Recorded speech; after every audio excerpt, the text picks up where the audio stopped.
Bir oylik chaqaloqqa suv bilan choy bersa bo'ladimi? Bir oylik chaqaloqqa odatda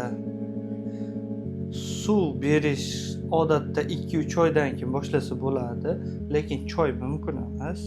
Faqat iloji boricha ona suti orqali oziqlanishi bolaga ma'qulroq bo'ladi, chunki ona suti bola uchun tayyor hazmga moslangan hisoblanadi. Bizda odatda bola o'zi qo'shimcha ovqat 6 oydan keyin tavsiya qilinadi bolaga. Vaqtli berishadi, nima deydi, momolarimiz, ota-bobolarimiz shunaqa qilganda bolaga yoqishmi deyishadi. Bular mutlaqo noto'g'ri, chunki uni hazm qiladigan ferment bolada mavjud emas. Siz bolaga 6 oylikdan oldin qanaqadir ovqat yoki shunga o'xshash narsalarni bersangiz, u narsa hazm tizimini buzadi va bolani qornida dam bo'lishga olib keladi. Xo'p, choy ham mumkin emas bolaga, chunki birinchidan choyda tarkibida tanin degan modda bor.